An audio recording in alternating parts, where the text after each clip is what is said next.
Prítomný versus neprítomný otec vo výchove. Otec mi nepovedal, ako mám žiť. Žil a nechal ma sledovať ho, ako žije. Skvelý citát od Kelanda. Otcovia svojim synom dávajú najlepšie rady tým, ako sa sami správajú. Vzťah medzi otcom a synom je jedným zo základných stavebných kameňov psychickej podpory budúceho synovho pôsobenia v živote. Otec má v tomto vzťahu dôležitú úlohu. Jeho správanie totiž veľmi ovplyvní, akým spôsobom sa syn bude správať v dospelosti.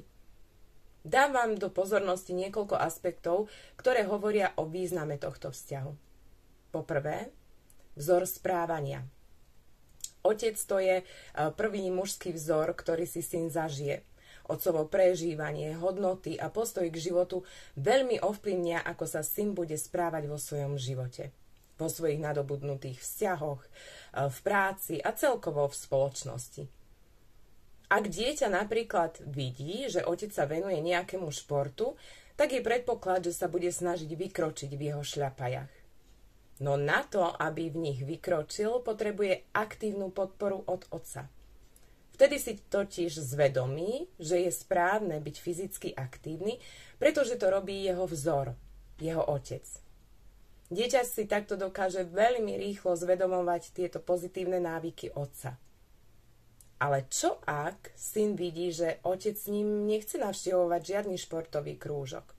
Čo keď syn vidí, že druhí otcovia so svojimi synmi hrávajú po škole na ihrisku futbal a ten jeho si s ním nikdy nešiel ani zakopať? Čo ak syn vidí, že otec nikdy neprišiel s nápadom, ako, kde by mohli spoločne ísť stráviť voľný čas. Nikdy nenavrhol, že ho zoberie na nejaké neznáme miesto, nikdy neprejavil radosť z toho, že spoločne budú niečo zažívať, objavovať a učiť sa niečomu novému. Čo zvedomí takéto správanie otca v synovi? Že mať záľuby je strata času? Že mať záľuby znamená tráviť čas mimo rodiny tak ako ocko? Že mať záľuby, to sa delí na to, čo radi robia dospelí a čo radi robia deti, ale že spoločne to nefunguje? Áno. Niečo sa zvedomí v dieťati. A možno práve to, že ten syn tiež raz ako otec nebude vedieť tráviť čas so svojimi synmi. Pretože to bude považovať za niečo, čo otcovia predsa robiť nemusia alebo nemajú. Po druhé, komunikácia. Otec a syn komunikujú rôznymi spôsobmi. Otec pomáha synovi naučiť sa akceptovať autority, stanoviť si pravidlá a rôzne limity, budovať kvalitné vzťahy a v neposlednom rade pomáha mu, aby sa stal nezávislým a spokojným človekom. A čo v opačnom prípade? Čo ak otec so synom nekomunikuje? Čo ak tú komunikáciu vyhľadáva u otca len syn? Čo ak otec sám od seba nepríde za synom s otázkou, ako sa má, či nepotrebuje s niečím pomôcť, aký spoločný výlet si urobia v najbližšej dobe? Čo ak žiada o pozornosť otca len syn a otec je len ten odpovedajúci, ale nie ten podnecujúci kreatívec? Akého budúceho otca pre svoje vnúčatá vychová?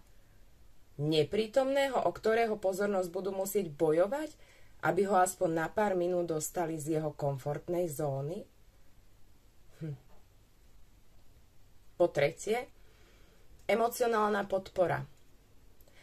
Otcovská láska a podpora sú dôležité pre psychický vývoj dieťaťa.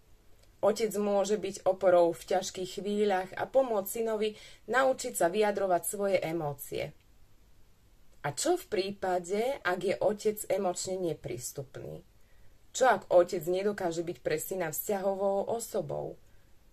V tomto prípade je skvelé, ak má emočne dostupnú matku. Tá dokáže tento aspekt dokonale zastúpiť. Zazdrojuje syna presne tam, kde to nedokáže otec.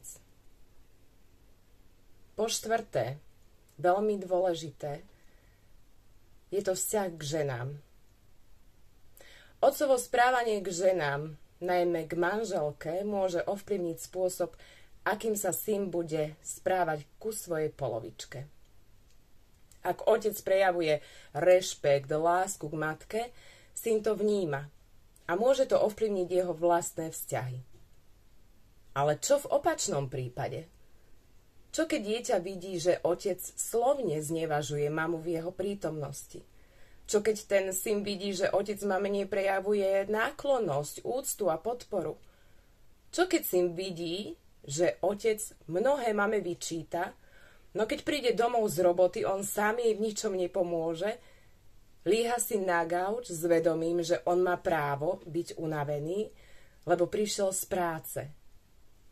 Syn však vidí, že do práce chodí aj tá mama, no tá nikdy po príchode domov nevysedáva pred telkou. Aký vzor správania sa do budúcnosti začne vytvárať u syna? Začne si zvedomovať, že je v poriadku, keď raz bude mať ženu on a bude chcieť od nej veškerý servis.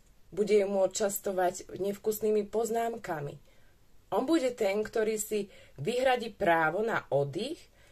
Ak si ho nebodaj bude chcieť uplatniť aj tá žena, dá jej to patrične pocítiť. Žena, ona vie, že si nemôže dovoliť oddychovať cez týždeň, ale čo ak si bude chcieť ukrojiť ten čas pre seba cez víkend? Dovolí jej to napríklad syn toho otca, ktorý svojej žene vyčítal, že si dlhšie do obeda pospí? Čo ak syn vidí u otca viac tých negatívnych postojov voči matke ako pozitívnych? Čo sa naučí o vzťahu muža a ženy? Bude raz schopný bezpodmienečnej lásky, alebo sa pustí v tých otcových šľapajách, pretože ho vnímal v detstve ako svoj primárny vzor. Po piate, vzdelávanie a hodnoty. Otec môže synovi preniesť hodnoty, vzdelanie a praktické zručnosti. Spoločne môžu tráviť čas, učiť sa nové veci a budovať silný vzťah. Ale čo v prípade, ak sa syn potrebuje zdokonaliť napríklad v nejakej oblasti, v ktorej je otec síce veľmi dobrý, no on práve bagatelizuje túto synovú potrebu? Čo ak otec dáva od tejto zodpovednosti za synov kognitívny vývoj ruky preč so slovami, že na to má ešte čas, alebo že to sa má predsa naučiť v škole? Čo zvedomí v synovi? Že otec uprednostní svoje pohodlie pred jeho zdokonaľovaním v niečom, čo potrebuje?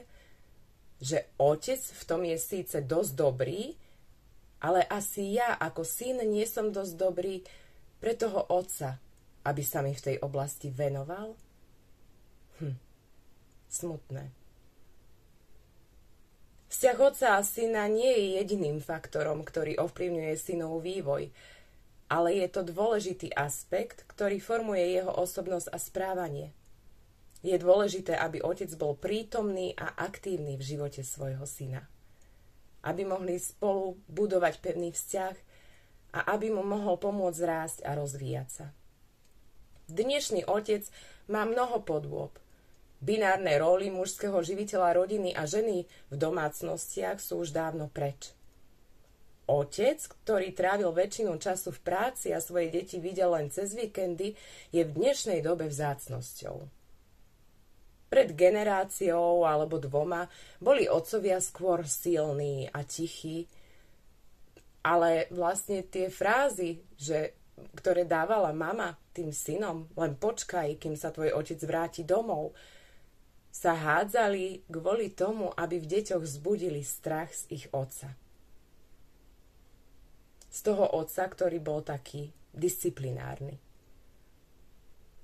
Deti môžu trpieť mnohými spôsobmi kvôli zlému rodičovstvu. Jedna vec, ktorú treba mať ale na pamäti je, že zlé rodičovstvo nie je to isté ako zlé rodičovské chvíle. Zlé rodičovstvo spôsobuje škody a trvalé škody. Naproti tomu zlé rodičovské momenty sú ojedinelé udalosti. Nikto predsa nie je dokonalý a dobrí rodičia robia neškodné chyby. A na záver dodám taký krásny citát od Kohana, že byť otcom od začiatku znamená byť otcom od chvíle, keď uvažujete o tom, že budete mať deti. Pripravujete sa ako ľudská bytosť. Je to zodpovednosť. Neexistuje otcovstvo bez zodpovednosti.